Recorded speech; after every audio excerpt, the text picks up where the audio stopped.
HarperCollins presents The Forgotten Gift by Kathleen Mcgurl, read by Kristin Atherton and Oliver Hembrough. For my son, Fionn, who always smiles when I send him a rough draft of each novel to read and comment on. Keep up the good work. Prologue. George Britton, 1874. Extract from the last will and testament of George Thomas Britton. And to Nathaniel Spring, chaplain of Millbank Prison, I bequeath the sum of £100, and to Emily, the wife of the aforesaid Nathaniel Spring, I give my hand mirror with the silver frame that is inlaid with sapphires and pearls, in recognition of his friendship and support during my time of greatest need. George Britton listened carefully as his solicitor read out the section of the will that he had just completed writing. "Does that cover it, sir?" George nodded. "Yes, I think that will do. So I am repaying in a small way the kindnesses shown to me by Nathaniel Spring. It's important to me."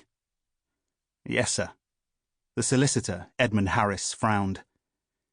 "It's not for me to comment, sir, but I can't help but wonder about your connection with these people." George stood and paced around the room. "You're right. It is not for you to comment. Suffice it to say that without Nathaniel, I would not be here today. I owe him my life." "Very well, sir. As to the remains of your estate, after your other bequests, it is to be passed to your wife, and then split evenly amongst your children after her demise. Is that correct?" "Yes, that is right." George sat down again and leaned back in his chair as Mr. Harris penned the next part of the will.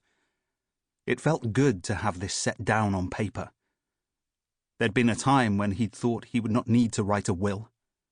He'd have nothing to leave to anyone. But now, at the age of 33, he'd become well off, with a wife and family to provide for, and with personal debts to repay in whatever way he could. He'd come a long way since his youth, albeit by a roundabout route that he would never have imagined. That mirror, expensive and beautifully made, which he'd bought so long ago as a gift that was never given. It was fitting that it should go to Nathaniel Spring's wife. She would treasure it. It had lain forgotten in a drawer for many years. It had not felt right to give it to his own wife. George thought back to the boy he'd been at 19, that naive young man who'd begun a journal in which to capture his hopes and dreams, thoughts and desires. How innocent in the ways of the world he'd been then, and how little he could have anticipated what his future held in store for him. Chapter 1. Cassie. Present day. The staff room at the sports centre was tatty and tired, its furniture functional at best, but it was one of Cassie's favourite places. That and the Red Lion pub, where she and the other staff often adjourned to at the ends of their shifts. Today, Cassie was working the early shift. She'd started at 7 a.m, acting as lifeguard to cover the early morning swim session. She was due to finish at 4, and after a half hour in the gym and a relaxing swim, she'd be heading straight to the pub, along with Toby and Shania, who'd worked the same shift. Now she was on her lunch break in the staff room, sitting on one of the plastic and steel chairs with her feet up on another. "Shift your feet," said Shania, arriving for her break. "God, do I need to sit down or what?" "Tough class?" Cassie asked. Shania ran many of the fitness and Zumba classes.